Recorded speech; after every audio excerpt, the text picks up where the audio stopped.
The world is changing. Inspiration is everywhere. It has never been so easy to connect, share, and bring people together. We're learning from others and finding the best in ourselves. Challenging our beliefs. Sharing our vulnerability. Overcoming our fears. Transforming ourselves so we can transform the world. How far can we go? This is London Real. I am Brian Rose. My guest today is...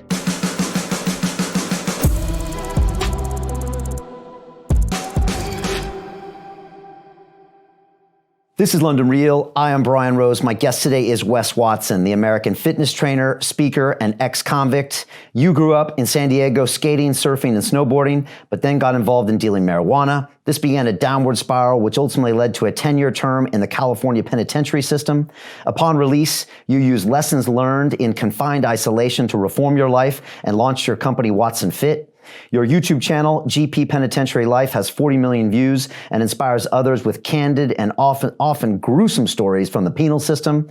Throughout the global coronavirus pandemic, you have continued to dispel wisdom on how to survive and thrive in times of lockdown. Wes, welcome back to London Real. I love it. Thanks for having me back. That New York trip was a game changer, life changer. So I appreciate it, Brian. Thank you. Yeah, well, a lot of people know we sat down in New York City. 3 months ago, really, just over 3 months ago. Who would have thought all of this stuff would happen? I'm so glad we made that personal connection. And you know what? I've been watching your stuff all the time. I first just want to say heads up to everybody. Go subscribe to GP Penitentiary Life. Go follow Wes on Watson Fit at Instagram, because it's just game-changing stuff. And it doesn't get old, Wes. I've been following your stuff for 8 months now, and I still find your videos inspiring to me. They remind me what's important. They remind me to be grateful. They remind me to be a leader. They remind me that these hard times are nothing compared to what they could be and how we can learn from them. So, man, I just want to say I'm super grateful to you as a human being. Honestly, I think you're one of the greats because you have a pure message that is not about you. It's about everyone else. And Wes, you're one of a kind. What can I say, man? You're one of a kind. I appreciate that, man. I appreciate it. And everything you're doing for us is amazing. We need you. Thank you for everything you're doing. Thank you, man. It feels good to be part of something, part of you. And you always say, do it for your people. And it's a great way of thinking about your people. And for different people, your people might mean different things. It might mean your immediate family. It might mean your friends. It might mean your followers. It might mean your country if you're a leader of a country. But everybody has people. And that ultimately gets you to step up your own game because you care about somebody out there. And that can get you to step up your game. I just turned 49 yesterday, Wes. And some of the things I'm grateful for is I'm still here. There were times in my life due to my own actions that I almost wasn't on this planet due to addiction and overdose. I'm 2.5 years almost sober. I got these beautiful kids running around, 3 and 4 years old. I know you got a son as well. I got a stepdaughter, and I'm doing work that means something to me. So honestly, I have that concept, meditate on your death every day, and I'm not ready to go. But if I went now, I'm probably the closest I am to ever being ready. And that means I hopefully have been trying to live my life to the best I could every day. I still have a lot of flaws and things I want to correct, but that's where I'm coming from now. And you talk about people dealing with darkness and dealing with addiction and dealing with going into the self and into the physical. Let's just start off at 30,000 feet, Wes. What have you witnessed going on in this world the last 3.5 months? And how does your unique frame of reference give you insight into this that someone like me or the normal person wouldn't see? Coming from where I've come from, it's a gratitude test. Life is one big gratitude test. And during coronavirus, everything went south for a lot of people. So they're getting to know how grateful they truly are. Their capacity for being grateful, which they've created throughout their life, they're getting a front row seat to that. So the fact is that they need to realize that when everything's going your way, that's not who you are. That's not who you are when everything's going your way and everything's great. Who you are is when everything is taken from you, if you can still stay grateful, if you can still stay positive. This is the definition of a man. This is who we are. So me learning how to stay grateful, be positive, find inner peace, stay focused, stay motivated in the penitentiary, in a bathroom for over a year straight, not stepping out of it one time, learning to stay grateful in that mode was what made me able to stay grateful now with sitting on the 20th floor in one of the nicest buildings downtown San Diego of my own creation, because I became grateful before I tried to become. A lot of people think they're going to be happy and then they'll be grateful once they're happy. You got to be grateful first and then you become happy. And grateful means really counting what's working for you and letting the one thing that's negative in your life go very quickly and looking at the 99 blessings that you have in front of you. Yeah, and you were, I mean, for clarity, you spent 14 months, I think, locked down in a cell, basically the size of a bathroom, and you didn't get to go out. So you managed to stay focused and sane through a physical practice, through a mental practice. And I've heard you say, Wes, that you were actually at sometimes even happier back then and more at peace with yourself than times that you've been on the outside, which most people could never conceive of. How is that possible? Well, yeah, I was in a complete alignment. At those times, I was in complete alignment because I was working to create the vision I had of self physically. I was reflecting on all my internal issues, solving them internally because I had no external way to solve these internal issues, like devices that everybody thinks solves the internal issues, the overconsumption of television, food, drugs, substances. That's what people turn to when they have an internal issue. But I didn't have any of that. So I had to go inside to solve these internal issues. And that was by me reflecting, understanding, having fail safes to combat this turmoil inside when it came about.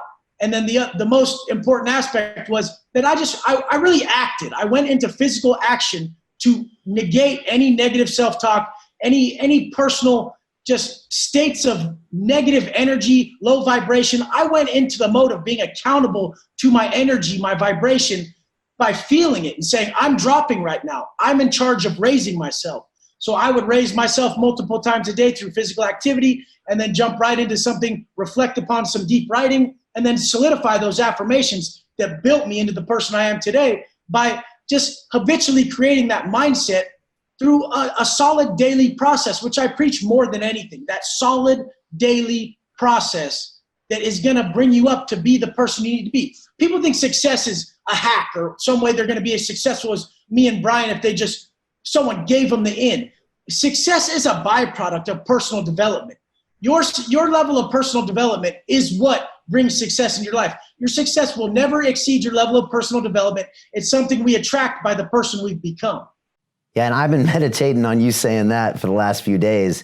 And it's so true. You know, when I look at my life, it's like I didn't get the success until I was ready for the success because I hadn't yet solved my internal issues, which we're never taught that in this life in the Western world, Wes. It's always like, oh yeah, you get the money because you did the hit record. No, you would have never made the record unless you had that internal peace that allowed you to put out that great emotions in a music. And then that's why people vibrated, right?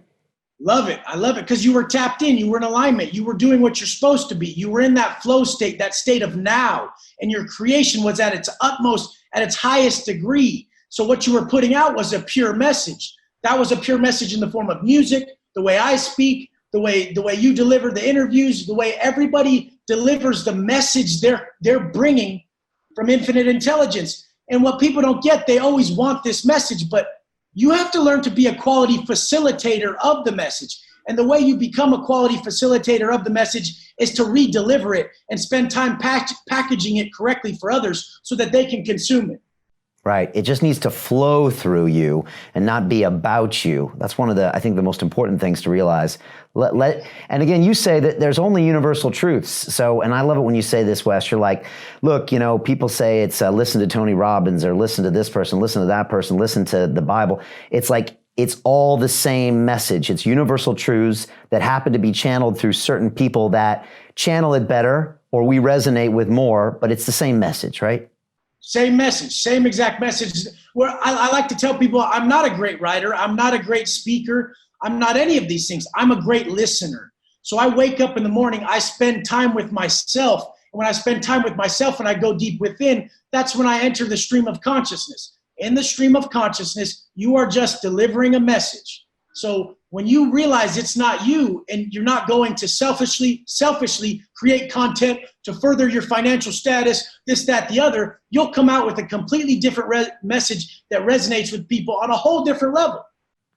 Yeah, it's a game changer. I mean, look, for most of my life when I was in banking, Wes, it was like about how much money can Brian make? How much money can Brian make? And you can engineer that and you can work it hard and you might be able to force something out of it. But at the end, I was depressed, alone, drinking myself to death in a, 3-story apartment here in Shoreditch. And it wasn't until I started producing content for the sake of it and putting it out there and putting people's messages out there that my whole life started changing. I got positive vibrations. I got positive people in my life. And it literally led to the birth of my children. It led to all this stuff. But it was when I kind of released my own selfish needs that I could let it flow. But man, it took me 40 years to figure that out. Well, you're one of the rare people who shows all sides. So the people who will show all sides, they'll show vulnerability, they'll show passion, they'll show anger, they'll show everything. Those are the people who aren't capping the message. I don't come with content. I don't create content. I'm against creating content. I just let it flow. And then I believe that message is hitting the people it's supposed to hit that day. So the point is are you doing stuff selfishly or selflessly? When we operate out of a selfless mode for our motivation, then we're blessed with the rate of vibration that increases us tenfold and people resonate much more with. The fact is a lot of people who are into energy, rate of vibration, and their frequency and leveling up in that manner, they'll be like, I stay away from low vibration, negative people. And the fact is, to me, that's absurd because it would mean more if you were able to bring someone from the bottom up. So the point is I've been at the bottom. So if wisdom is the ability to see the miraculous in the common, then I have to know that once someone saw something in me and gave me the boost I needed. So that's where I have to be. That's who I need to be. Wow, man, that's powerful in itself. Let's talk about vices, man. Let's just jump into this. You were at my movie premiere in New York City, and I gave a tearjerker of a speech beforehand. But for people that don't know, I struggled with alcohol and drugs and heroin in the end in a big way. And I think it was because I dealt with my internal struggles by going to vices. And I learned that early on, Wes. When I was a teenager, I just was like, I don't know. I had the drink. And when I went to college, I had the drinks to kind of just get rid of the tension and the anger I had. And Wall Street had happened and it compounded with drugs and heroin until I had the overdose. It took me a long time to get over that. And I know in this lockdown period, a lot of people have gone to the vices. And I know in prison, a lot of people don't realize this, but the access to drugs is almost even more so than on the street. And you had to struggle with that. But then at some point you realized that wasn't the solution. And I'm curious, how do you explain it to people that are listening that they might be struggling themselves or might not be happy when they turn to the drink or the drugs or whatever it is, sex or retail. And how do you start having that conversation with someone that's only a byproduct of something internally you haven't settled? Because I wish I could have figured that out when I was 30. Well, I just like to say those people don't realize they are the most powerful people. So the people who turn to vices, it's because they have such strong natural emotions. And they don't realize that their naturally emotional state, if they use that to run to personal growth, to run towards positive acts, they are the people who excel very quickly, because it's not a selfish motivation of, hey, I just want to look better or this or that. It becomes emotional. Like I want to make my mom proud. I want to make my son proud. And that can work up an amount of power in me in a split second. And people don't realize that. The mother who's emotionally motivated to lift the car off her trapped son. Where did she get that power? It's known to happen. And the point is when the people who turn to vices, addictions, and of that sort, they don't really realize that they're trying to numb those massively strong emotions they have. And when they turn that to positive action, they use it for their benefit, they'll tap into power that they never knew they had and be exponentially living at their highest potential. It's just crazy. These are the people who usually make it. The Robert Downey Jr.'s, the people like myself, you, Brian. We're operating from a different source of motivation, and it's just deeper. There's more of an attachment. It's nothing superficial. It's deeply contrived from within through tears, through pain, through everything we've been through, and we put more into it. Yeah, when I did that Ironman race a couple years ago, and throughout the whole movie and the making of it, I, for the first time, was really public about my struggle with addiction and overdose. And I mean, let's be honest. I mean, fucking heroin's a scary word to be dropping on all your friends and friendly and your wife, who you haven't told for 16 years. And for me, I wrapped all that up in my training. And at the end, when I crossed that finish line, man, I just had tears streaming down my face, because it was like a redemption, and so now it's like I bring all of that energy, like you said, to everything I do every day. And I feel like I owe a lot of people to come correct and to show up. So during all this lockdown and all this stress over the last 8 weeks, I mean, not once was I ever tempted to go back to a vice. Never. I didn't even think about it until a couple days ago. And I was like, oh yeah, because for me, it's just, I've channeled all that energy into something creative or something to pay back, if that makes sense. Well, habitually, you've created someone that runs to personal growth instead of vices. I mean, our subconscious is created by our habits, and our emotions are what instill something into our subconscious. So naturally, coming from prison, I'm in a massively emotional state 24/7. And prison is extremely habitual, because you have a program of politics being forced upon you by your own gang. Your own race is forcing you a wake-up time, a mandatory workout, mandatory everything. You have all these things that you have to do every day, and you're majorly emotional at the time. So you're instilling this into your subconscious at a greater degree. Your subconscious is then controlling you. That's why so many people fall victim to what's known as cognitive dissonance, because they'll have like two conflicting beliefs. Like, they'll want to be ripped and work out, but they'll believe that they can have pizza too and eat this way too. And the point is they just haven't solidified it into their subconscious by being strict and structuring those core beliefs that they really want this. This is what they want. And the point is that's why the obsessed individual is the massively successful one, because he knows exactly what he wants. He goes directly after it, and there is no detours. So it becomes something habitual that we instill in our subconscious by staying the path until it's harder to break the path. Yeah, and so the lesson is for someone who is prone to those vices. And I remember I actually didn't go to AA much, but I think I went to one meeting one time, and the guy said, to say that an alcoholic isn't motivated is crazy. This is the guy that'll walk 20 miles for for a little airplane bottle size of vodka, to get his fix on. So like you said, these people have a lot of energy. It's just they don't know how to channel it.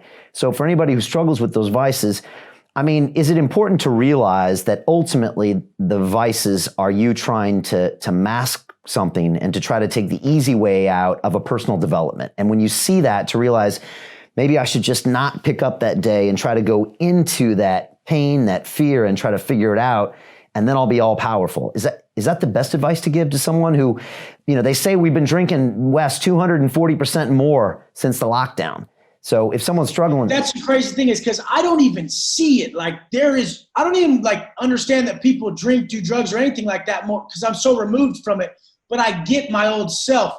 And the point is I was so destructive. And just the overall thing is to not run from the pain. I mean, the adversity is what introduces a man to himself. Once you know yourself, you get to know your answers. And so when you know your answers, when you truly become accountable and say, this drinking is fucking my life up. It's causing me massive pain. I lost my wife from it. My kids are looking at me a certain way. My physique's dropping. My health is dropping. I'm looking at myself in a negative way. In all reality, people are depressed. They have lack of self-respect and a lot of things like that. I see, and that's okay because I was like that. But the point is how do you expect to respect yourself if you are honestly disrespecting yourself with an action? So the point is it really comes down to sacking up, getting sick of it, and instilling this new core belief system through these affirmations, through a daily process of discipline. We don't even have addictive problems. We have a discipline problem. So I'm going to attack the root for an individual. I'm going to get them so disciplined that it's hard to break discipline. It becomes their pleasure. So their purpose becomes being more disciplined, and then in turn it becomes their pleasure. That's the way I gained it in the prison system, where being displeased made me extremely happy that I could be displeased and laugh about it and enjoy it and let it motivate me. I could need less and still do more than the next man. The fact that they needed so much, they needed these sweets, they needed these drugs, they needed this stuff, and I just knew that I didn't.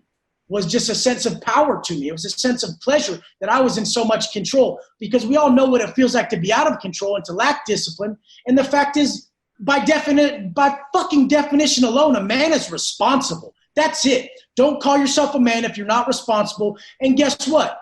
That's your choice.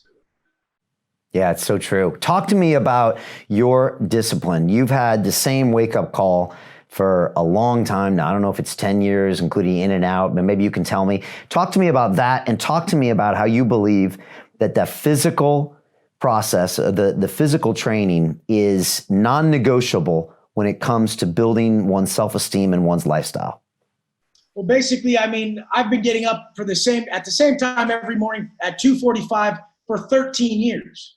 And the point was, at first it was just pain because I couldn't sleep. And that was like the earliest I could just think of getting up to do a workout because I couldn't sleep. And the guys across the block in a 270 building in CDC, which is a high-level security building, and they're looking at my window and they see my feet in the window. And I'm just doing handstand push-ups. And then they have to discipline everybody in the building to tell them, turn your light on at 5 a.m. or 4 a.m., whichever the time was, right after count. So the cops walk by and count you at 4 a.m. And then they would say to turn your light on after count to show that you're up. And then the head guy who had the block, Chili at the time, he goes, Wes, I don't even need your light on. I see your feet in the window well before count. So the point was, it was just, the validation of self began coming from the discipline and the conduct and the character, which I respected and which was respected in prison. We didn't have cars, houses, and all this shit. We didn't have nothing to validate ourselves with externally. So it was just how you conducted yourself, how savage you were, how much you could take, how much you could endure. And so that became a pleasure, and it became a status symbol in the prison. Like, that dude will not stop. He hasn't took a day off in 10 years. Look at him. He shows that he hasn't. He looks different than everyone. He acts different. He's more in control. He doesn't slip. You still have problems with these stupid little vices running a train on you. Why can he drop them and you can't? And the fact is that the way we do anything is the way we do everything. So starting off as a leader, you start off as a leader when you're up before everyone. You're up before them. You're up before them doing what they should. So you're solidifying in your subconscious, I'm a leader. I'm up first. And that is the way to start your day, because everybody's a leader. I don't care if it's just your cat you're leading. You are leading somebody.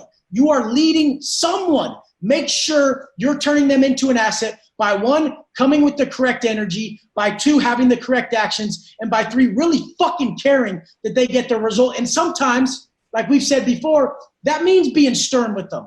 I mean, I say stern with self, kind to others, but we know lack of accountability or too much kindness breeds lack of accountability. So I'm going to get on people's cases who need it. And I'm going to give praise when it's earned. The thing is it's in direct exchange to what's going on.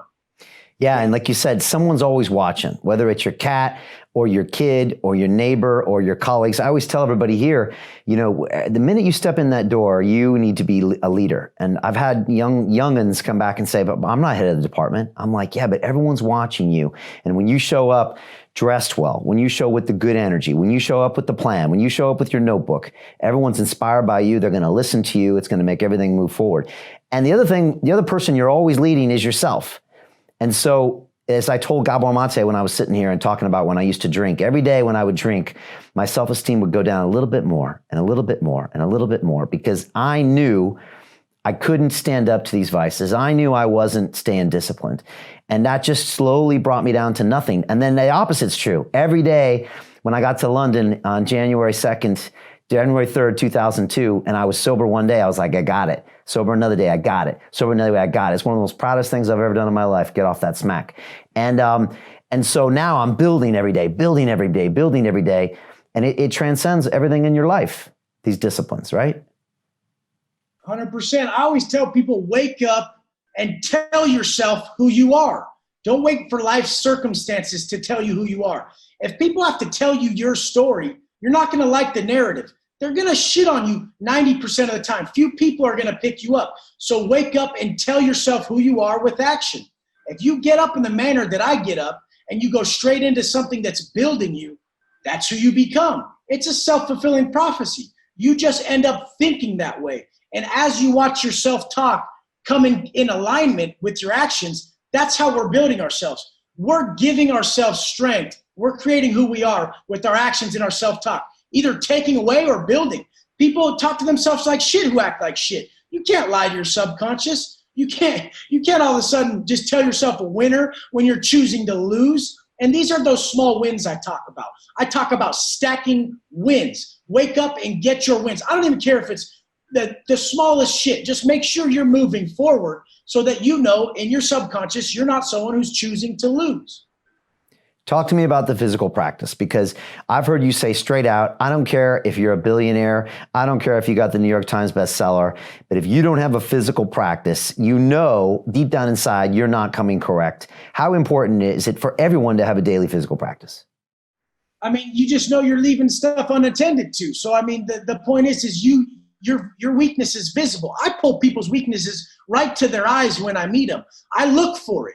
I'm looking for your weakness, and I'm pulling it right to the front of your face and letting you know that I see it. I don't even care if you're a billionaire. I don't care if I'm going to do some big work with you or anything. And I'm going to level you up through that. I want to create the 10.0 of you because I see your weakness. It's obvious. And the point is if you want to be a leader, if you want to create, if you want to motivate, if you even just want to have a stronger family unit, you have to attend to all weaknesses. The point is everyone wants to glorify their strengths. They want to be like, oh, well, I'm consistent. I go to work every day at this time. Yeah, well, apply that consistency to the next fucking thing. And then guess what? Once you do that, the next thing. So the guy who goes to work every day as a construction worker, well, the next step after he hears my content is to track his macros so that he takes his body fat off. What's so hard about that? If you've already been consistent at that, now apply your consistency to tracking your food and just making a small adjustment. These small adjustments to things we already do that add up to massive changes. The point is you become someone who looks at a plate of food and knows exactly what it does for you.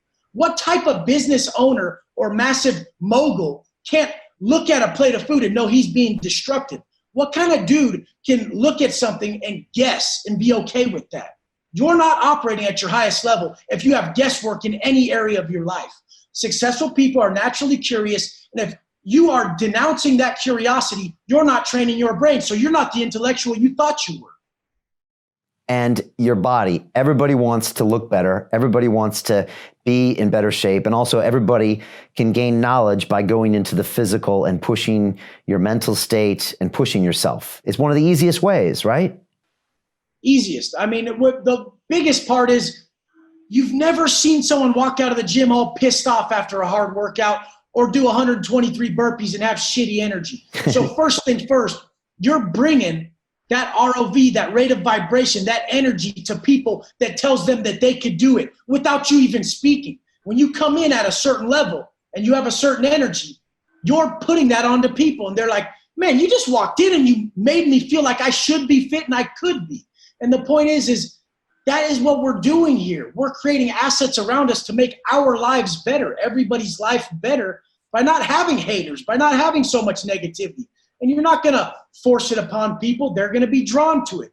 We don't know why people, I can come on these channels, my channel, and just speak in a certain manner with a certain energy, and people won't know why they're drawn to it. But it's partly because what I'm saying, but partly because the rate of vibration I come at, the energy I come at. I know when my energy's low. I'm not going to get on camera when my energy's low. I'm going to go bring it back up. So when we train ourselves to operate at a certain vibration, a certain rate of a certain frequency and a certain level of energy, we become someone who, that's our new normal. So if you create the new normal of having this dope ass energy, then this is our best way to bring up everybody around us, because the universal language is energy exchange. So the only way you can truly get your people off drugs, the only way you can truly convince them to do a positive action for themselves is to come in with the proper energy, the proper result, and really not show a weakness that they can pinpoint.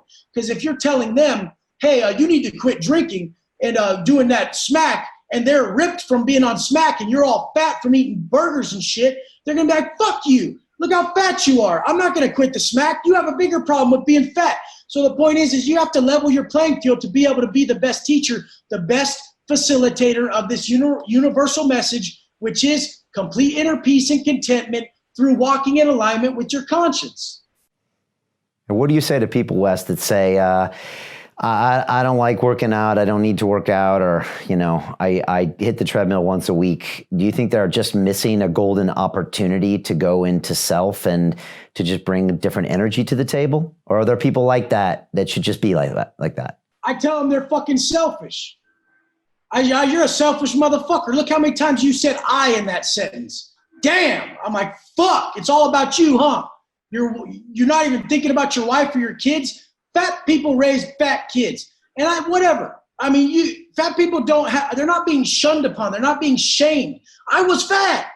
I had a chest I didn't like. I had jelly rolls. I didn't live my best life as a youngster growing up because I didn't like taking my shirt off when everyone else could. So I was limiting myself on a simple choice of this food or that food.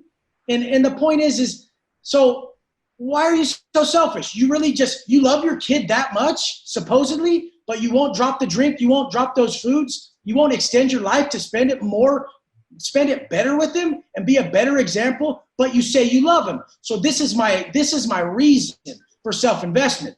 My reason for self-investment is because self-investment is the only true depiction of self-love. You can only say you love yourself as much as you invest in yourself. This ain't that Stuart Smalley, I'm good enough, I'm smart enough, doggone it, everybody likes me shit. Those fake-ass affirmations aren't real if the actions aren't there. So the point is, your actions towards self-love, your self-investment is a depiction of self-love. We are creating our capacity to love and give love. It starts within. So we're creating that love within in the morning with our self-investment process. So therefore, we can give it at the level at which it was created within. The fat dad who drinks an 18-pack, who woofs down burgers, he loves his son. He does. At the capacity at which he loves his motherfucking self. And that's not much. So he only knows his capacity. He can only give at his capacity for love. I love a motherfucker so much in the pen and out here that I'm willing to put my most treasured asset, my inner peace and contentment, on the line to level them up. And that's what people don't get sometimes. All right, well, why do you care so much to tell people these truths if it gets you backlash? I'm like, because later they're going to shake my fucking hand for waking them up. Why do you care so much, Wes?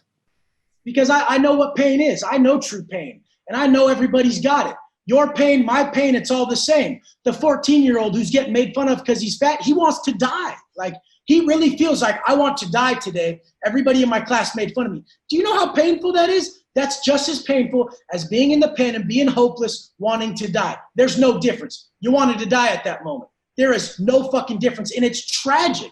It's straight up tragic that we're not pushing self-development and self-love and personal development at the highest level. This is where everything starts. And then once we have the confidence, once we've created the individual that's in alignment with what we see, then we can go after our true life's purpose, our true path.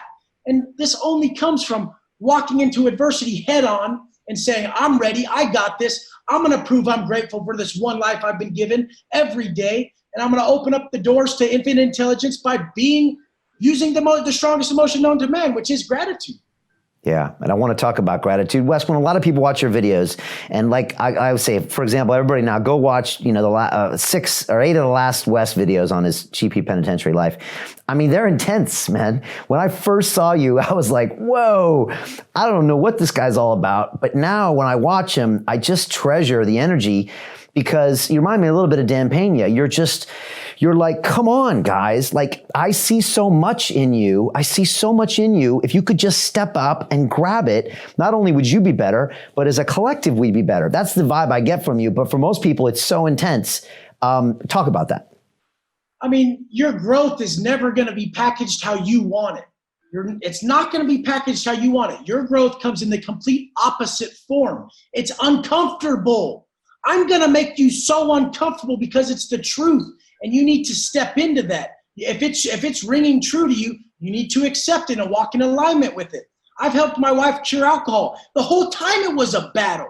We did it in 6 months. She had been drinking her whole life up until now, and then we cured it in 6 months. The point is, it was a battle. They think you're against them, but you have to stand firm. So it's a win for both people. It teaches you to be patient. It teaches you to have long view with them. It teaches you to believe in them more.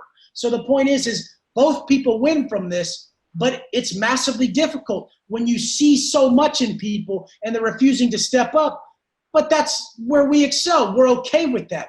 I have a gift of seeing the 10.0 version of someone, their optimal self, that I have a hard time believing they don't see. When I talk to my clients, I'm like, create your highest self to me, the appearance of your highest self, your higher self's actions, the demeanor, and the energy at which your higher self possesses. So step back, look at who you see yourself as at your highest version, your greatest potential, and have that individual operate your life with you.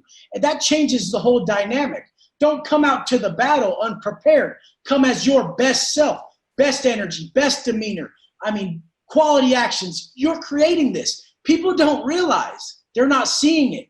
They don't realize genius is your vision. And to adhere to your vision is the only genius we will all know. Everyone who has ever sought as being crazy when they had a massive invention that was pure imagination, they brought that into fruition and changed our existence. And at once they're like, what do you mean you're going to fly across the fucking water in a plane? And then the dude pulled it off.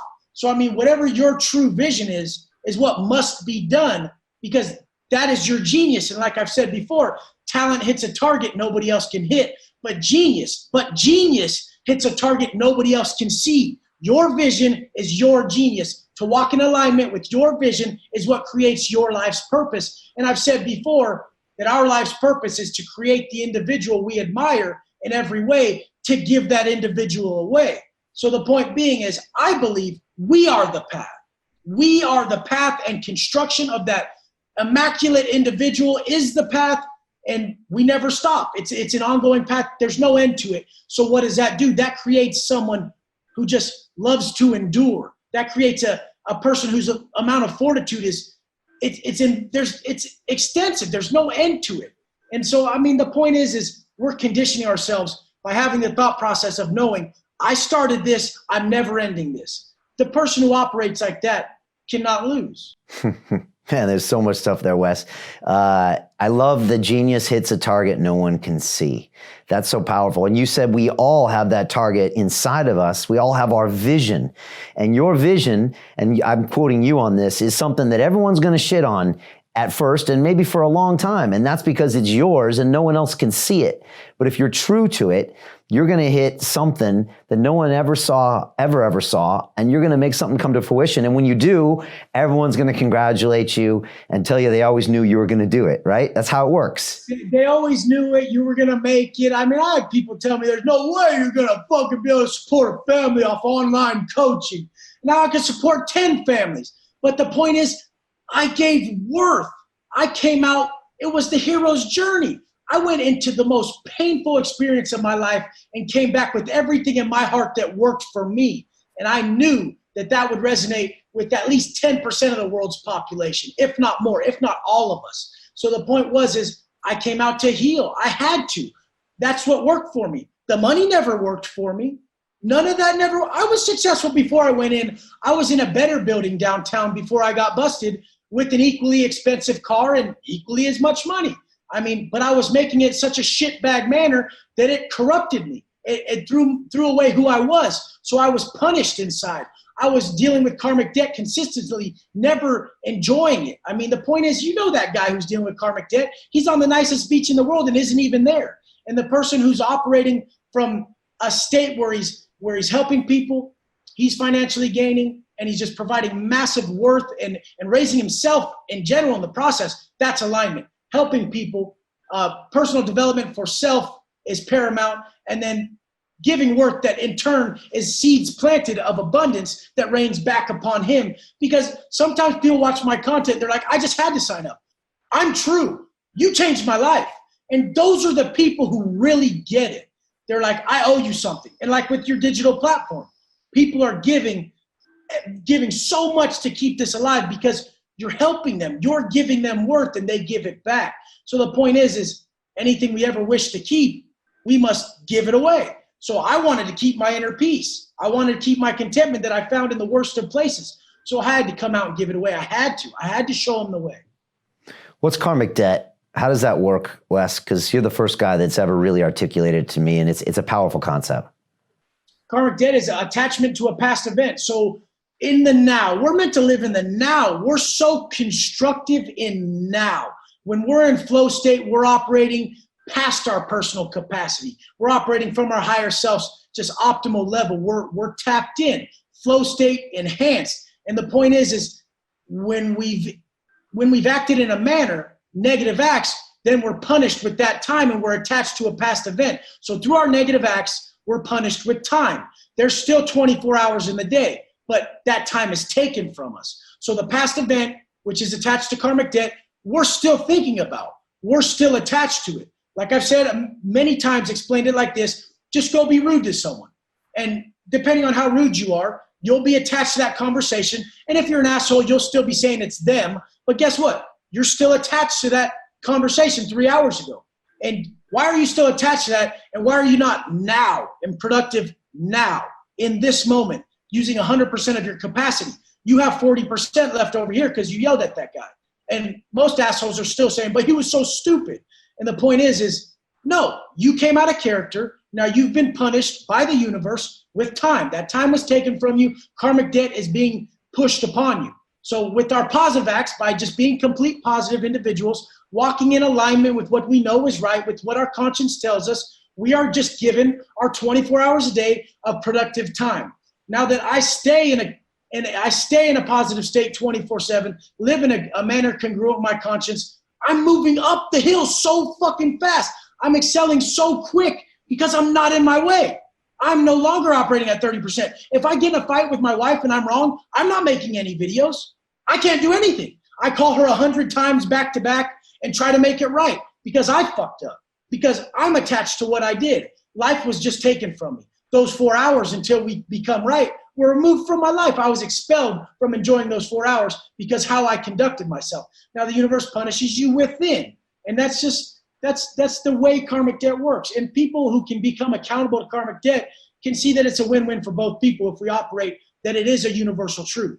And when you were in the pen, you said those first few years you were paying off karmic debt from the pain that you had caused on people before you went in. Am I right in saying that? Oh yeah, I mean, I really feel like I didn't feel it lift till about almost 7 years in, that I was still in a state of just massive pain, always choking back tears. And that was what I caused the man that I hurt and went to prison for this time for. So I robbed somebody, and there was a robbery that took place. Someone got massively assaulted, and I went to prison for it for 10 years. And the point was I caused that person, so that person got caused so much pain that it was still being inflicted upon me 7 years into my sentence. Now, about 7 years into my sentence, when I stopped putting small amounts of karmic debt my way from drug use, from the drug use stopped before that, but from small shit, just being an asshole, not living in congruence with my conscience, I felt it lift. And at that moment, my vision became massively clear. I started to see all this take place. This was in about 2015. And I quit everything. I didn't use any drugs. I still had to do certain things that were in line with my gang in prison. But at that moment, my vision became really clear because I wasn't getting in my own way no more, getting punished with karmic debt. This is when I got on Instagram for the first time. I saw how social media could work, how it could be influential, because I read posts on there where people were influential. So then just believing in myself and what has brought me to where I am, I knew I must share what's working for me, whether it works or not. So that's the man who's going to win. The man who conducts himself in line with what he knows right, whether it's going to pay off or not. Like, who gives a fuck if it's going to pay off financially or externally? It was paying off in my heart. I was going to live this way regardless, and had been living this way for a very long time. So the whole thing is so many people, they're like, okay, well, once I have the money, then I'll go be better, or then I'll go do better for people, and then I'll be happy. It's like, no. You got that all backwards. You got to choose to be that individual first, and then go do this stuff, and then you'll have what comes from planting those seeds of abundance. They just got it backwards. They're waiting to move until something comes their way, or there's some sort of embarrassment for their acts, and that's not how we operate. But yeah, that's the way I was taught as a kid growing up in Dago, where you are. I just thought, okay, when I make the money, I'll be happy. When I make the money, I'll be happy. And when you watch, turn on any MTV music channel, and that's what the videos kind of say. I used to go to a barber down the street, and he'd have the volume off on music videos. And I'd sit there, watch this way he's cut my hair. I'd be like, you watch this all day long? Like, all I see is subcommunication of when I get a car or a girl or a chain, then I'm happy. And yet, you're telling me it's the opposite. I got to have gratitude today in order to be happy tomorrow. You got to gain the maturity through actually becoming it. I mean, life is about being and becoming, not acquiring and possessing.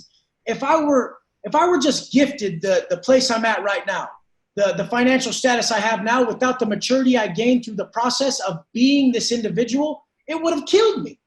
If I came out of prison and was just gifted this and wasn't the individual I speak about, I would have already been in the club. I would have already been doing coke and drinking and doing drugs again, and it would have already been my massive disaster. That's that lottery mentality where people win the lottery and it fucking kills them. It does away with them because the maturity wasn't gained through the process. There's no wisdom attached to the whole process they went through to attain the result.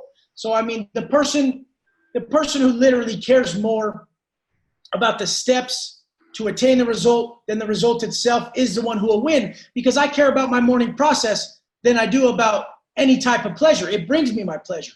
So therefore, even though I'm massively successful and can do a lot of shit, I still go to bed between 8 and 11 to get up at 2:45. A lot of people would have broke that when they no longer had to do it. Now, that's what makes something so important. When you no longer have to do it, will you still do it? And never turning your back on what got you where you are. Talk about your phrase that life is one big gratitude test, and that at any moment in time, I always repeat this all the time, life is happening for you, not to you. And this kind of goes back to your phrase of growth comes in a package that you that you don't like. But explain your thoughts on that. I mean, life is always happening for you. I mean, anything else is victim mindset. If you go straight into stuff's happening to you, you're habitually creating your subconscious into believing you're a victim. And there's no real way of you to push forward and win because this stuff's out of your control. Oh, that's happening to me. No, it's happening for you. If that asshole came up and cut you off on the freeway, well, that's happening for you to make you more patient, to better off pass that patience on to your wife and kids. However you have to look at it, which you have to see the silver lining in every negative event. I mean, I would be a fool to not see that prison time happened for me to get me where I'm at today. So for every massive event that's just filled with adversity, there's a seed planted for the equivalent virtue. And the point is the most impossible times of my life is what brought me but just created the greatest, my assets, my greatest assets, which were the ability to endure. I mean, we don't get nothing from pleasureful times. We don't. We just enjoy pleasurable times. That's it. Just enjoy them and you move past them. But the painful times, the times of adversity, and when stuff's not going our way, this is where we're actually taught shit. This is where time slows down and the day drags on, and you really get to sit and reflect. I mean, like I say, like my only problems out here now is when I'm rude to someone. If I'm rude to someone, it just massively deters my conscience and my focus. And I have to sit there and just relearn that lesson. And like I like to say all the time is we continually learn the lesson until we finally learn the lesson. And how many fucking times do we have to hit rock bottom? I mean, I know motherfuckers who hit rock bottom every weekend and say they're going to change. Like, so the point is I'll facilitate a motherfucker with rock bottom. I'll tell them how fucking stupid they are and how dumb it is and why they can't pull off what they're supposed to pull off. Routinely, people will come to hit for my services and they'll be like, I'm a single father. And like, I can't afford that. I'm like, there's plenty of single fathers that can afford 10 times that. Why are you victimizing yourself? Why are they different than you? And they're like, well, what? I'm like, I got out of prison with $200. And through the process, I'm telling you, created what I have today. Why the fuck can't you? And I'm definitely compassionate for everyone going through this shit. But after the coronavirus and lockdown, losing jobs and shit, I'm massively compassionate. It fucking sucks for them. But when shit sucks, you have the chance to really step the fuck up and make changes or bitch the fuck out. And that's what it comes down to in the pen too. When shit gets real bad, There's no more coffee. When you only got those 3 trays coming in. When you still got to get up, nobody's going to see if you're getting up or not. Who are you? Do you still get up when no one's watching? And the point I'm always at battle within with these weaknesses and these things that nobody's really seeing. They've been victims for so long, they don't even hear their victim bullshit. So when they sit down on a coaching call with me, I'm pulling it right to the forefront. Bam, no, we don't think that way. Boom, boom, pulling it out. They're seeing it. They're seeing that they think and talk that way, and we're expelling it. All right, you mentioned the lockdown. Talk to me about what you're seeing out there and how people are reacting. I know there's some people are looking for the influenza, but you called it the affluenza. And some of your videos, you go hardcore, man. You're like, yelling at people, calling us baby girl. Like, what do you see, Wes? Yeah, I mean, the whole thing is just what are you comparing shit to? Like, what are you comparing life to that this is so difficult?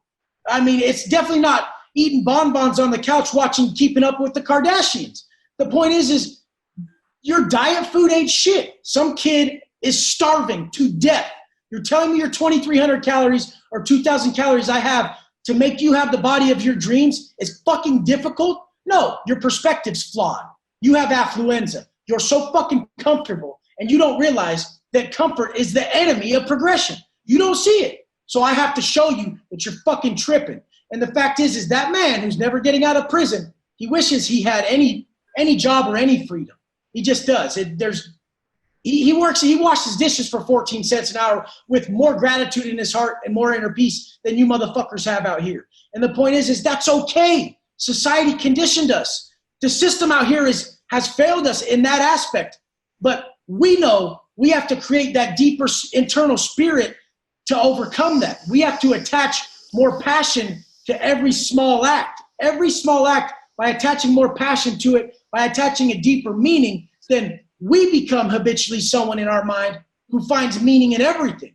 There's people who are so deep, they can find intense meaning in the coolest shit. Like, I didn't have cold water for 10 years. There's no ice cubes. When you get out of prison, you're like, fucking ice cubes. That's the difference. You guys could sit in this nice ass place and still shit on the one thing that's wrong. Like, oh, but I'm going to be late on this bill. Why are you just magnifying the one thing when you have 99 great things going for you? I had a bitch the other day, a 46-year-old baby boy, get overdrafted on his account and act like it was the end of the world. It's like, do you hear yourself? First off, why didn't you have overdraft protection on that account? What are you doing at 46? And people need to hear this shit. They're getting themselves in the mode that they're getting themselves in the situation that they're in. And as soon as we quit blaming people, victimizing ourselves by taking the control away from us, then we'll be in control. Just when we turn ourselves into a victim, we're saying we're not in control. When we say life happens for us, we put ourselves in complete control of everything. And that's what you need to structure in your mind. Even in prison, they weren't taking my freedom. I was creating someone that was impervious to pain. I was creating someone that was never gonna quit.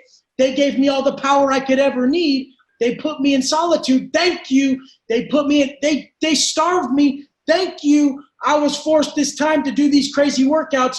Awesome. Thank you. The best part about that is, what was that? That put me in direct alignment to finding my true self, because we know religions since the dawn of time have done that. Long treks, isolation, fasting.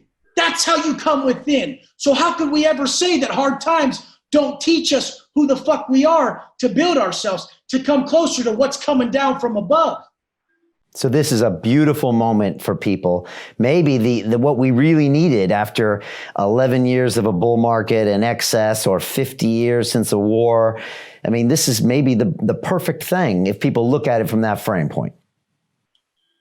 Yeah, the adversity is going to teach them everything that they're slipping on. We're stepping into the information age. We're stepping into the age of information, and those who are more spiritually inclined are going to be the teachers who excel in this time.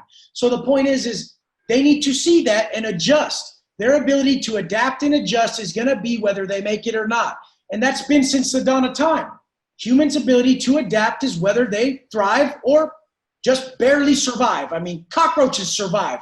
It's about thriving. I was able to thrive in prison because my ability to adapt.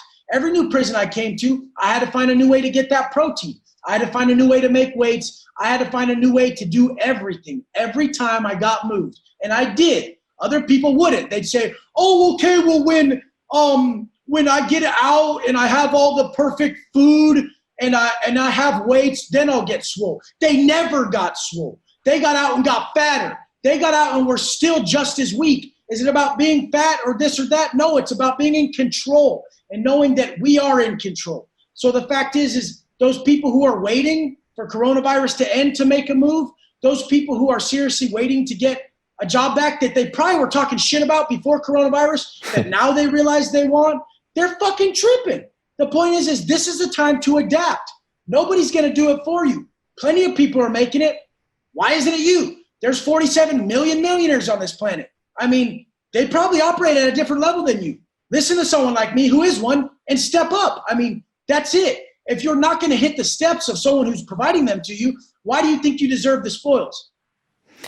What do you say when you hear the common things of, and I should do a Wes voice, like, Wes, I don't have a job. Wes, I don't have a gym.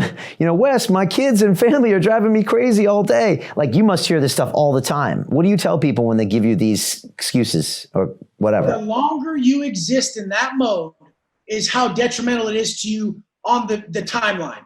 So the longer you exist in that mode that you are in a deficit is how bad it's going to affect you. Like, the person who wins is who can go from, okay, something negative happened, solution, right away. So, I mean, the point is the gym's closed. Okay, hit Wes up. Boom, body weight home program. Done. Right into positive mode again. I'm moving forward, not back. The person who sits there and dwells, there's no such thing as stagnation. You have to progress. Even if it's minute at the time, you don't not progress because you're going to wait to get ultimate progression. You're just going to stay progressing to be one of those people who operates in a mindset of progression all the time. It doesn't have to be exponential all the time. Those are the flawed individuals. Those are the people who believe that the Grand Slam is going to change their life. I'm a base hit motherfucker. I'm going to hit so many base hits. I'm going to be way past that home run hitter. That's just what's going to happen. And then sometimes I'm going to hit some home runs. Oh, well. But the point is they're solidifying someone in their subconscious who doesn't go from problem to solution really fucking quick. That's the person who wins. I mean, you know, as an entrepreneur, I hit problems 24/7. So that's the person who can adjust and it's adapt or perish. So if you're waiting for someone to save you, that's yourself. Look in the fucking mirror. Yeah, man, when I look at the last 8 weeks, this is life happening for us. I mean, you know, first, like what would have probably been one of the biggest, you know, video conversations in history, like 30 million views, was deleted and banned from YouTube. And look, I got angry for about 30 minutes, an hour. I was like pushing back. But that's what helped create this digital freedom platform. And then we did the biggest stream ever. I mean, right? The level at which you did that is mind-boggling. I had that same thought when I saw it. I'm like, oh, they censored him. Oh, shit, he went right there. That was fucking like the most miraculous thing I've ever seen. Who the fuck has done that? Who the fuck did that? Nobody fucking did that. And so that sums up this entire interview right there, is that when the problem occurred, how quick did you move to the fucking solution? Or did you victimize and draw yourself downhill quicker? You know, but it was tricky, Wes, because I've never been able to be in that victim mode. And for a while, everyone rallied around me and I was like, oh, look what they're doing wrong to you. And I had to put a video out like 5 days in saying, wait, hold on.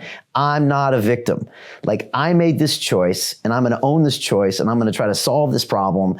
But it was weird there because it was a slippery slope. And I know social media kind of loves a victim these days as opposed to a leader and a hero. So you got to be careful not to go down that slope, right? I mean, it just, the quicker you can move from it, the more it's not going to become part of you.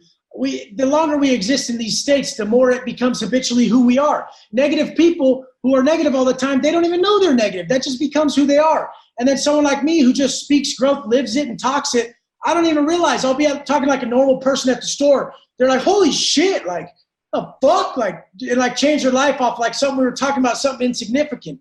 So the point is that's just, we're just after really pushing to people to be their best. And that takes knowing ourselves. So the better we know ourselves, the better we know other people. And we know how we felt when we were victimizing. For that 30 minutes, you felt helpless. You were just like, oh, fuck this shit. How am I going to get out of this? You went straight to solution mode. And that's that's the best teacher right there, is the fact that I got the gym taken away. I love the gym. I went straight back to the prison shit that built my body in the first place. I built my body off light dumbbells, bar work, and body weight work. The point is at that time, I went straight into understanding pain and longer sets better, getting that growth. There's gains to be had in every little minute detail of life. Are you just extracting gains and wins all day and then cheering yourself on, or are you a fucking bitch-ass victim? Yeah, amen to that. And I saw you because you would hit the gym every morning. You drive your car there, and I know you love gym. I could tell you love those weights. And then, boom, I was like, when is he getting locked down? And then, boom, you're doing burpees and doing your pull-ups on your balcony there, and it was just you just flipped right into it. It has to be done because the person like that I preach about is more about their mindset, knows their mindset's going to destruct them. So I couldn't let it go. I couldn't let my mindset turn into someone who was thinking this way about self. So the point is it just had to be done, and it evolved into something greater where I would label my burpees as PMA achieved. So just achievable of that positive mental attitude. And then the length of workout would just be me raising my rate of vibration. So I was after something completely different through this type of training, which was just to build myself up, raise my energy up, raise who I am up, so that this lockdown didn't destroy my energy and destroy me internally. It isn't the superficial physical gains of the gym, which I like too, and I think is important too, but it made me work from a whole different side of me. So I exercised a whole different part of me, thus learning more about self. Yeah. And that's what we've been doing here. You know, I mean, I am so grateful for YouTube for banning us, because I would have never known we could have built this platform. I would have never known we could have streamed to that crazy amount of people. I would have never known there was a whole army out there that had our back and that believed in what we did. I mean, we never had an army before this, Wes. And now all of a sudden everyone's like, yeah, we want in, we want to help. People on the streets coming up saying, man, you're speaking the truth, Brian, keep going no matter what. Like, it was all happening for me, but I could have missed it. You know, that's the crazy thing. And I bet everybody out there has life happening for them all the time, and they just miss it. And these are massive 10x, 100x growth opportunities that they just miss and complain about and move on. But they're these little nuggets that are everywhere all the time. The ability to step up when it's the worst. Like, you probably felt like your whole life was being taken from you. Everything you built with London Real, the videos are getting taken down. They're going to ban you off all this shit. And at that moment, you're like, oh, fuck, I'm going to lose everything. And the point is you still didn't tap. So that's the common denominator of successful people, is they just won't give up. So me going to prison, I just wouldn't give up. I had this complete imagined vision of my future family and who I was going to be for them. So that's what my driver was. It's just who I was creating for my future family. This dude who can just do everything and never breaks. So it ends up being that. Like, the secret to everything is never giving up. Something so simple, but that we need we need a constant reminder on this shit. And that's why it's okay. And that's why I tell people, I'm going to continually say the same shit. I'm going to continually keep preaching it to you, because you're selfish if you're saying, oh, I've heard this message before, because now you're just thinking about you. Aren't you smart enough to equate that 10,000 people today have never heard it? And how much it affected you the first time you heard it? Like, be like that. Say, oh, I'm glad I'm hearing this again. Other people are hearing this for the first time. Take yourself out of the equation. It's not about you all the time. And that's where my biggest gains came from, is when I learned in prison to take those destructive words out of my letters, the I, me, and my, and all my needs. When I took all that out, all my pain went away. Even when I have problems out here, it's because I'm holding on to something too hard that I don't want to lose. And the second I just give it, like, fuck it, I don't even want, take it. It's all gone. All the pain's gone. So it told me that selfless route was where the power was, that all this stuff is, we're leasing all this life. We don't even own any of this. You didn't own that job or that old stuff. Let it go and move on to the next. Just stay just flowing forward. And the fact is the man who takes pride in not being pleased realize that it's not a battle. It's not a war. It's not looked at as adversity. He's actually flowing with it because he enjoys it. You know, a lot of people are looking at, like you said, the overdraft, or I'm losing my job, or I can't afford my 3-bedroom condo anymore. And for them, it's the biggest loss ever. But again, it's when you look at it, you're like, come on, like, what are you guys talking about? This is a blip. This is nothing. There's so many things to look forward. You know, there's only so much of lockdown left. And I'm wondering, like, I think this is precious time for people to find a lesson here and to see if they can change before it reverts back to normal. If someone's listening to us right now, Wes, and is thinking, I've actually wasted the last couple of months of lockdown, drinking, feeling sorry for myself, whatever, what's a way they can try to embrace this time, even if it's a mindset or a process? Like, what can they do before it's over? It's going to be self-investment, and they got to learn to wake up and truly listen to their conscience. So as you rise in the morning, your conscience is going to tell you what needs to be taken from your life. So I like to say regret is your guideline. Whatever you did yesterday that you regretted or you regret today, it has to be removed. This is the easiest way to do it. Everybody wants to add more and add more and add more, and they're going to think they're going to be happier. It's really about taking away. So take away the stuff that causes regret, free up that time to end up operating how you should. So the point is naturally people are going to go in the mirror and see the changes that need to be made physically, which is okay. This is where we should go. Our conscience isn't lying to us. It's supplying the path. You're meant to get healthier and change your physical appearance for some reason. It doesn't have to be the pool party dude who has to go get all the bitches and be in the music video with the shit. My whole reason is to make sure that people look up to me in a manner so that they can take in my message. But the point really is discipline, which I teach, is for them to structure themselves so that they can make themselves proud on this lockdown. If you don't have much going on, you have to discipline yourself to make yourself happy with what you're doing. Make yourself proud of the acts that you're conducting yourself in, or else you're just going to take away from yourself. So the biggest thing is to wake up in the morning, next morning, whether they watch it today and they want to start tomorrow, I would say start now. But if they start tomorrow, wake the fuck up and tell yourself who you are. Who you want to be is that vision you see of self. Nobody sees themselves worse. Nobody says today, hey, I want to wake up tomorrow and look worse. It's never happened. So the point is, if we're not walking, if our actions aren't in alignment with what we truly want, then we're massively delusional. What do you say to people who say, Wes, you're just talking about me being superficial with my body. I like being fat. I don't care. I don't need to do this for other people, blah, blah, blah. What do you say to that line of narrative? I just tell them it's obvious that you're selfish and you don't even love your people. Because you're being a horrible example when it would just be a few changes. But yet your words are straight void of any feeling. Like, you're lying. You're a liar. You're a straight fucking liar. You're weak and you're being a liar, and you're seriously passing on a massive flaw to your own people, which you care about. I know you care about your people. So fucking act like it. Love is a verb. You have to get off your ass and create that person that they look up to so that you can guide them, so that you can. And the point is just anyone who's saying, oh, I don't want to, or I don't want that, they've been limiting themselves for so long. It's because they believe they can't get it.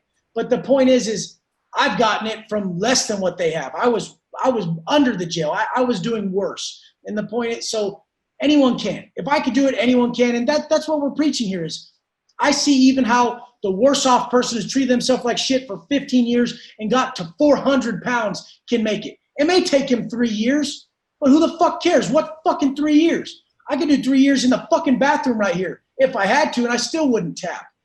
I've done it. So the point is how the fuck do you act like that's difficult? It's more difficult to not become who you are. You're going to have to live with that regret all day. They're like, Wes, how do you stay motivated?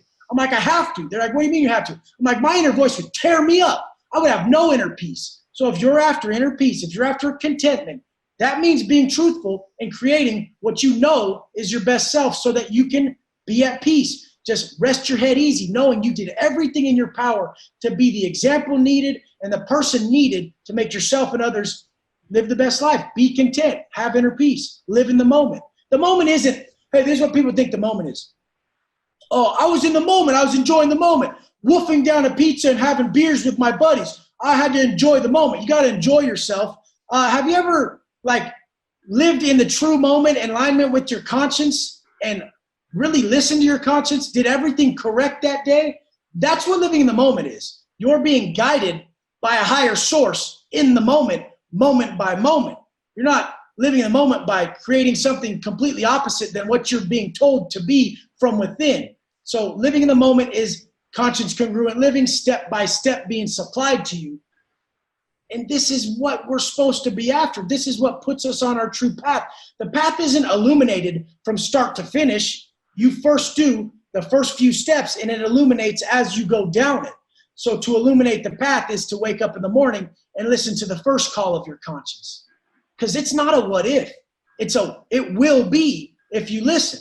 So that first call of your conscience, no, you should get up. You should get up earlier. Do that. That call of your conscience. You need to kick those foods out that you know you shouldn't be eating out.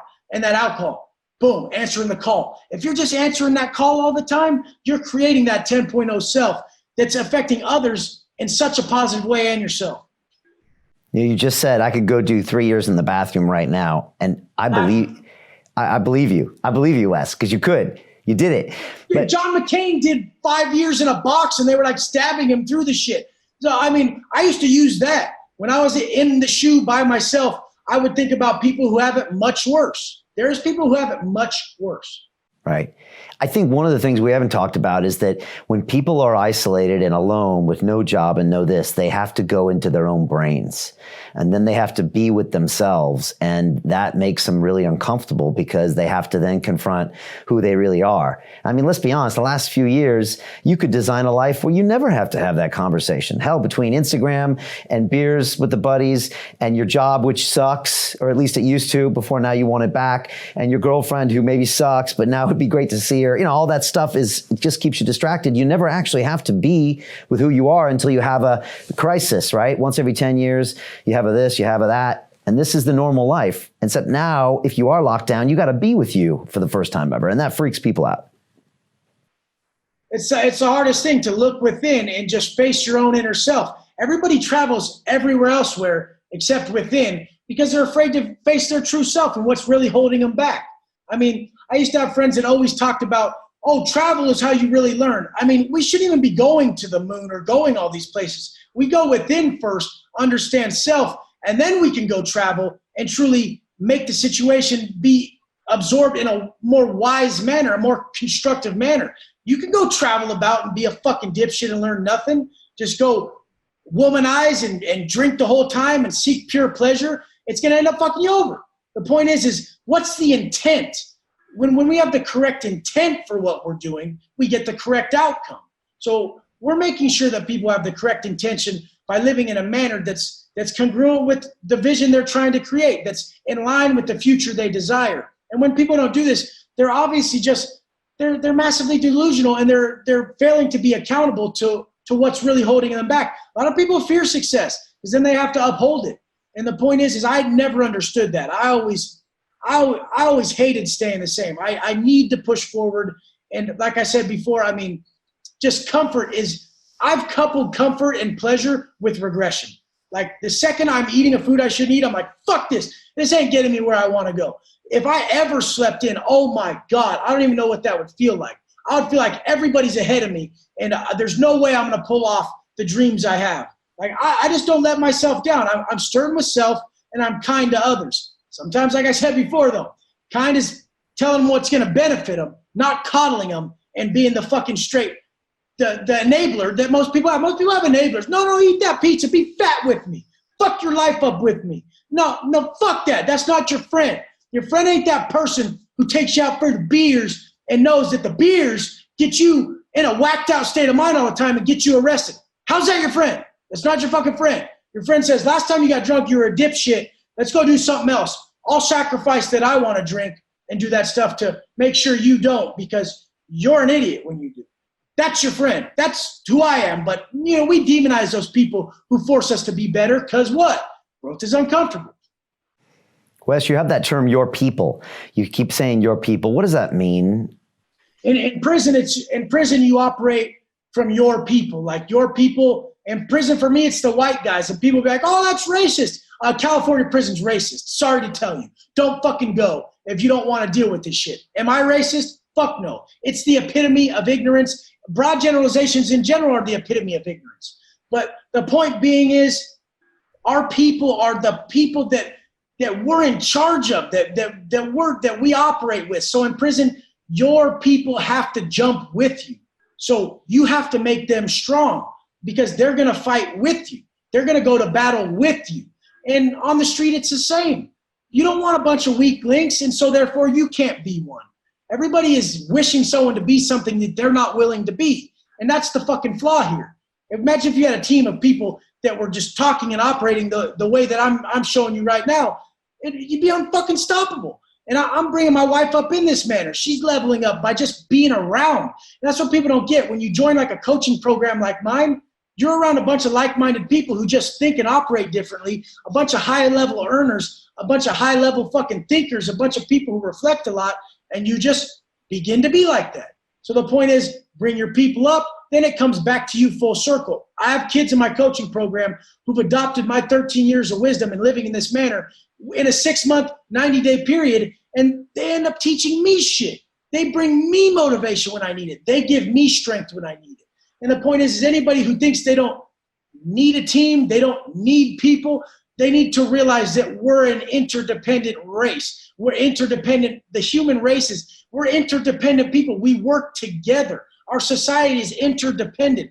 Nobody did anything by themselves, not one person. We all work together. Yeah, amen to that. And in prison, you literally had to invest in your people because you survived with those people. So you had to get their cardio up and get everything they needed up in order to survive. So yeah, I think that term is super important. Whoever your people are, whether it's your kids or your family or your coworkers or your friends or your future family, you can work for those people, right? That's what I did. I was working for my future family to make someone they'd be proud of. And that's all I ever want to do is get out, make my mom proud, make my future family proud of me. And that was my vision. That's what brought me to tears when I'm doing these crazy workouts is my son looking at me like, dude, my dad, look at my dad. And people are like, people are too biased for self. So they'll think like, the fact is the rules that garner respect for us as individuals are non-negotiable. What you respect and admire in someone else is what we all do. And so people just lie and they're biased for self. They're like, oh, but my son knows and he understands. I'm like, but do you you have to be accountable to this shit and not be a hypocrite at heart. If you've looked at someone and thought this way about them, then other people do too. And if you don't conduct yourself in a respectful manner and respect yourself, your people don't either. And that's the sobering truth. If you don't conduct yourself in that manner, they don't respect you. And the point is they'll lie to you. You don't want that. You want to know fully in your heart that they're looking at you in a mode that is, this dude, what can't he do? And the only way to pull that off is to leave no stones unturned and to truly operate at your full capacity. That's what we're meant to do. Like, we're meant to operate at our highest level and just crash out. Get up and do it again. I don't like to wake up early. We're not nocturnal creatures. Like, what are you up at 3 a.m. fucking doing? What do you, I mean, unless you're up early like me, but what are you up placating pleasure for from fucking 12 at night to 4 in the morning? You're not getting nothing done at that time. That's not the creative window. We're not nocturnal creatures. So the point is just people they're just good at lying to themselves. And it comes back to the same old thing, the perpetual pleasure chasing. They don't want to give up these comforts because then that's all they know. They don't know the true pleasure, which is having a massive goal and sacrificing it all to attain it and fucking sitting at the top of the building right here after doing so much time in prison and having your mom say, damn it, Wes, I'm so proud of you. Fuck, like, you blow my mind. Like, how are you doing this? This is what life's about. None of that other shit. All those little things got in the way of this. If you sold out for pizza and a beer and this and that and all your days off are all that money you wish you had on lockdown.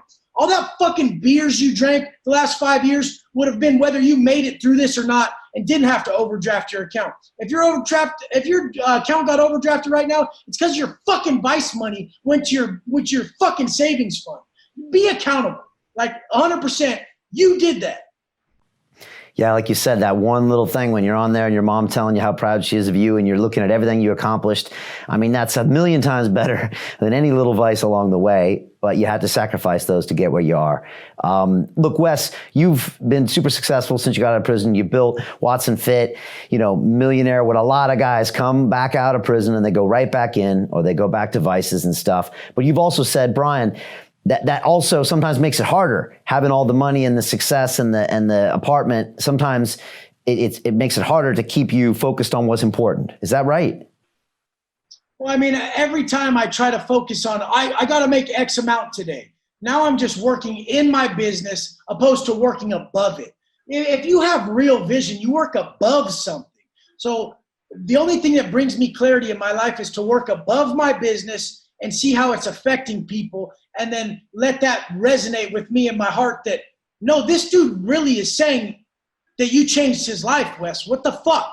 Don't let that go in one ear out the other. You'll become someone who's not able to receive that message. And that's what a lot of people are doing. They're literally training themselves to be something they don't want to be. So the fact is every time I chase the dollar, the happiness eludes me. But every time I selflessly give worth, the abundance rains down upon me.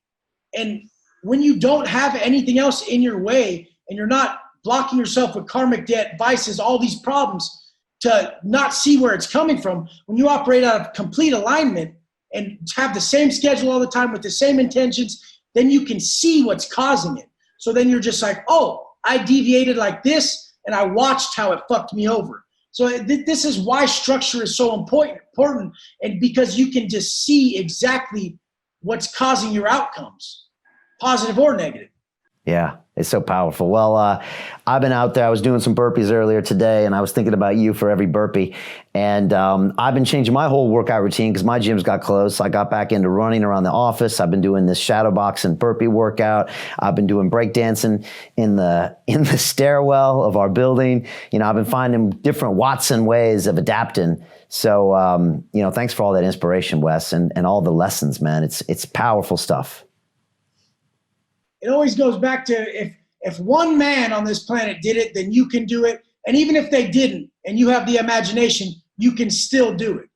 Like I'm saying, if nobody, genius hits a target nobody else can see. So exercise that, sit with it, understand it. And I come from I was helped more, regardless of help or hindrances, though it doesn't matter. But my help was that I was forced to sit down.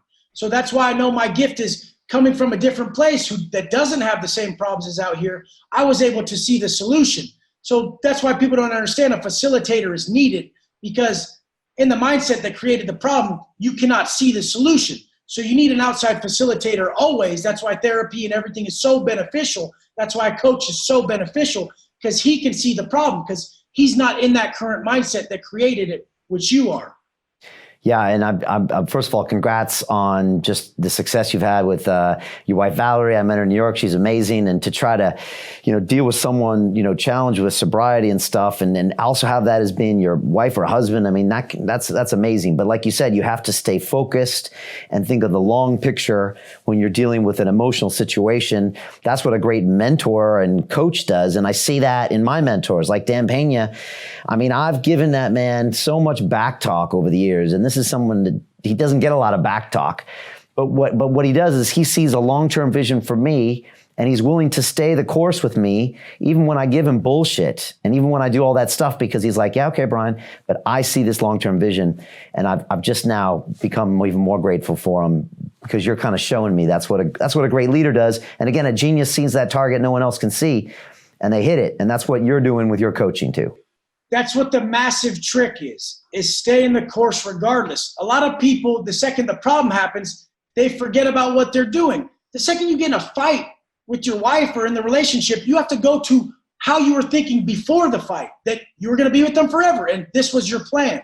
Now, when the fight happens, you don't automatically take those feelings and alter the plan. When the fight happens, you go, hey, wait, I know my end objective. I want to love and be with you forever. That's how you act when the fight happens. That's how we do it in business. That's how we do it with our wake-up time. We remember what our main objective is, when in times of adversity or when shit gets tough. That's the difference between someone who taps and someone who doesn't. Yeah, and it's been a lot of my journey here at London Real. You know, a lot of people along the way are like, you know, you're crazy, you're missing the point. Even now, some people say you're crazy, you're missing the point. And I'm just like, I know where I'm going. It's a long way away. I know where I'm going. I know along the way, there's going to be people say this and they say that, but I know where we're going, and I'm just going to go there. And maybe we'll never get there, but I know where I'm going. And so we're just going to keep going that way. And I'll just deal with the turmoil as it comes, but I'm going to stay with that vision because it's in me, because I went there and I feel it. So that's my plan. All the struggles I see you going through, I'm always saying, I know he's in line with his conscience. He's listening to what he knows he needs to do. And that's the power behind it. Like we have to listen to what we know is needed. And I just know I can never deviate from that morning program. And it just became so beneficial to a lot of people.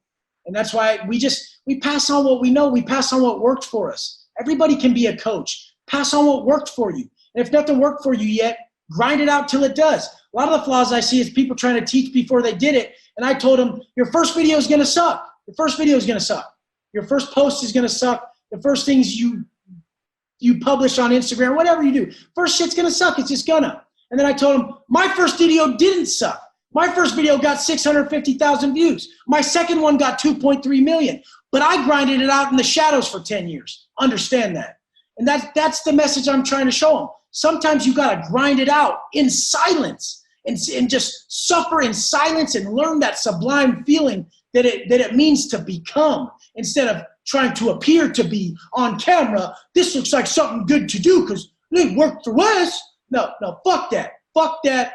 Grind it out, become what you appear to be, and bring your authentic self to the table. And this is only done over a duration of time. I mean, it's going to be the long view. It's the 10-year plan that always works. Yeah, amen to that. All right, Wes, final thoughts and anything I might have missed? I just want everyone to realize that it's not over. I mean, no matter how far you are down that rabbit hole, no matter how far you are down your addiction, it's not over. You need to just pull it together. And it's not easy. Nothing worth doing is ever easy. So the point is, if it's hard, I guess you just pinpointed exactly what you need to do. And nobody's trying to get softer. Like I said, nobody wakes up and like, hey, hopefully I look like shit, like even more tomorrow. Like hopefully I just look worse tomorrow. No. So realize if you're operating out of those actions where you're making yourself look worse tomorrow, you need to come into alignment. You need to make your action and your vision of what you want, you need to make them work in alignment. You need to make them congruent. I just always want people to spend time with themselves. So spend more time with yourself. Really figure out your answers of where you're going, and then walk in alignment with that vision. Wes, how do people follow you? How can they learn about your coaching programs? And again, I highly recommend everyone to right now follow us on the gram, on the YouTube, and to get one of your programs. How do they do that? Okay, basically GP Penitentiary Life on YouTube. I have a second channel, Walk in the Yard with Wes Watson on YouTube. And then my Instagram, which is Watson_fit. And then you can hit me up for the coaching on weswatson.com. It's all good, man. I think I've watched every single one of your videos on GP Penitentiary Life. I'm pretty sure I have. Man, get inspiration. He does these 10-minute blasts. And I mean, the energy is intense. I don't know how you do it, but it's so good, Wes. And it's so what so many people need. If you find the first few that you watch are challenging for you, then good. It's happening for you. And Wes is like, again, I feel your energy, Wes. I feel that you are just, again, I feel that pain energy of, I see so much potential in you guys. And it's my duty to just get it out for the betterment of the human race. Like you said, we're all in this together somehow. And you want to lift up everyone around you. And it's pure, Wes. And I feel it, and everyone's feeling it, and we appreciate you. I also appreciate you being honest about your flaws and your regressions, and you get angry at someone and like this, and you're just always trying to fight that fight too. And I know your programs are gangster as well. So yeah, man, I really appreciate you. Hey, much love, Brian. And it just, to me, if a man is right, his world will be right. So this is what we're doing. We're sharing our flaws. We're being accountable to them. We're speaking up on them, and then we're working to correct them. It's crazy. We grew up in the same city and I never met you. and now we're in different cities, and I feel like I know you. But that's the way the world works sometimes, right? It's so awesome. I mean, I love San Diego. One day I'm going to make it across the pond over there. It's going to be amazing. Yeah, please do. I just spoke to both my parents in Dago yesterday via video, and they're chilling. They're, locked down and doing their thing. And yeah, man, can't wait to see you here in London when all that happens. It's going to be great. And again, I appreciate this stuff. This life is one big gratitude test, and all these lessons are so important. So I love this stuff, Wes. And again, if you're out there, really try to grab onto these lessons and put them into place, because they're just real next level. So thank you so much, Wes. I appreciate you. Next time, let's do this in person. Send my love to Valerie and your son and all that good stuff, and again, your stuff lifts me up on a regular basis, man. You keep me flowing over here. So just know that. All right, brother? Much love, bro. So I send mine to you and the family and the whole London Real family, the whole London Real Army, everybody. Thank you guys for everything. You have a great day. All right, good stuff. Everybody follow Wes, check his stuff out, check his programs out. They're amazing. And I appreciate you being here today. We got a lot of other great stuff coming up this week on LondonReal.tv and digital freedom platforms. So we will see you next time. Thank you.